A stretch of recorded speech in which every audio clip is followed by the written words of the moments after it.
स्वामी श्री गणपात्री जी महाराज की, पूज्यपाद स्वामी ब्रह्मानंद सरस्वती जी महाराज की।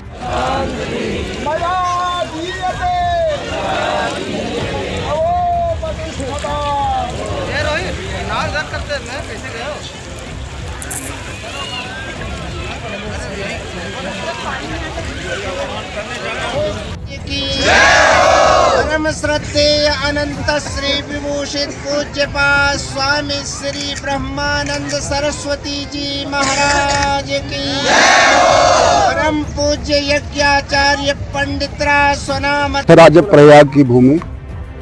तीर्थराज का तात्पर्य यह हुआ, अखंड भूमंडल पर जितने भी तीर्थ हैं उन समस्त तीर्थों के राजा प्रयाग। प्रयाग का तात्पर्य तीन देव नदियों का संगम तो है ही।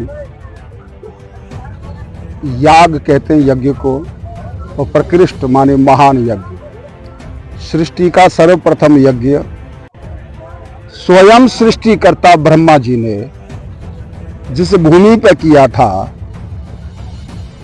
समस्त ऋषि महर्षि राजर्षि विद्वान ब्रह्मचारी सन्यासी सदगृहस्थ धर्मवेत्ता वेद वेत्ता जहां समुपस्थित हुए, ऐसा प्रथम यज्ञ इस भूमि पर हुआ। इसलिए इस स्थान का नाम, इस तीर्थ का नाम प्रयाग। 12 वार्षिक महाकुंभ में यह धर्म प्राण भारतवर्ष की जनता के हृदय में धर्म तत्व स्वाभाविक रूप से विराजमान रहता है। किसी को बहुत अधिक प्रेरित करने की आवश्यकता नहीं होती। लोगों के घर पर निमंत्रण पत्र नहीं गए, सरकारों के आह्वान पे भी लोग कुंभ के स्नान करने के लिए नहीं आते। यद्यपि सरकार ने बहुत सुविधा, बहुत सहयोग, प्रशासनिक श्रेष्ठ व्यवस्थाएं और उनके अपने प्रचार प्रसार और मीडिया का काल समय, तो प्रचार प्रसार अधिक हो गया। लगता है कि जैसे कि ये सृष्टि का पहला ही कुंभ है। ऐसा नहीं है। इसी तरह के कुंभ, इसी विशालता के साथ, इसी उत्साह के साथ, इसी उपस्थिति के साथ आदिकाल से होते चले आए। इसलिए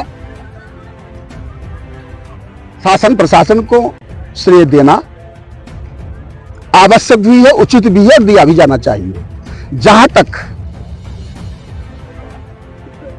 धर्म बुद्धि, धर्म परायण, धर्मार्जन करने की भावना से शारीरिक कष्ट को सहन करते हुए 30, 40, 50 किलोमीटर पैदल चल के जो संगम स्थान पर पहुंचे और वहां किसी अव्यवस्था के कारण,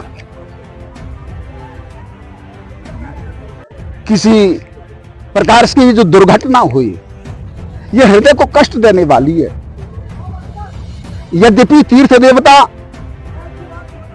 ने उनको सद्गति प्रदान कर दी है, उन्हें उत्तम लोक की प्राप्ति हो गई है, इसमें कोई संदेह नहीं किया जाना चाहिए। किंतु हमारा कर्तव्य है, हम शिखा सूत्र धारी संध्या वंदन निष्ठ धर्म सम्राट स्वामी श्री गणपात्री जी महाराज के द्वारा संस्थापित धर्म संघ संस्था के द्वारा समायोजित त्रिकोटि होमात्मक 3 करोड़ आहुति जिसमें लग रही है, शतमुख 12 गायत्री पुरस्चरण रूप इस महायज्ञ के हम सभी वर्णित ब्राह्मण, हमारा भी कर्तव्य बनता है, हमारा भी धर्म बनता है।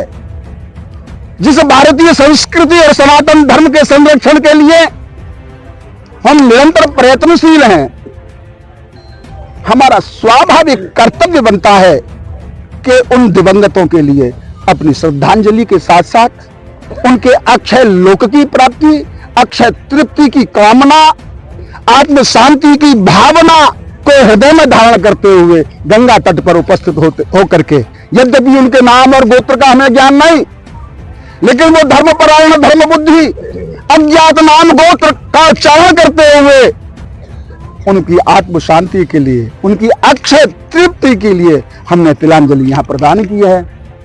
इससे हमें संतोष हो रहा है कि हम उनके लिए कुछ कर पाने में समर्थ हो सके। आचार्य दिवाकर वाशिष्ठ। कल्प संस्थान का एक परम उद्देश्य वर्तमान काल में जो संकट हम लोगों के ऊपर मंडराने वाला है, उस संकट का नाम है जल। जल बचाओ सृष्टि बचाओ। जल नहीं रहेगा तो सृष्टि कैसे बच सकेगी। इसके लिए वैदिक कायाकल्प संस्थान ने जल बचाओ सृष्टि बचाओ का एक उद्घोष 2021 में और आज पुनः महाकुंभ के पावन पर्व पर आप सबको जागृत करने के लिए देश से आह्वान किया जा रहा है कि सकल देशवासी एक व्यक्ति अपने जीवन में 1.25 लाख लीटर जल बचा करके जल का संरक्षण करे। यदि ऐसा कदाचित नहीं हो पाता है, भयंकर संकट हम लोगों के ऊपर मंडराने वाला है। इस मंडराते हुए संकट की निवृत्ति आपके और हमारे हाथों में है। इसलिए प्रत्येक देश के निवासी से करबद्ध निवेदन है कि जल बचाओ सृष्टि बचाओ। जल बचेगा सृष्टि बचेगी। यही पावन उद्देश्य आप तक पहुंचाने के लिए ये तीर्थराज प्रयाग की पावनतम धरा से ये उद्घोष ही नहीं, ये हमारा परम कर्तव्य बनना चाहिए। हम जल बचा सकेंगे, हमारी सृष्टि बच सकेगी। हर हर महादेव।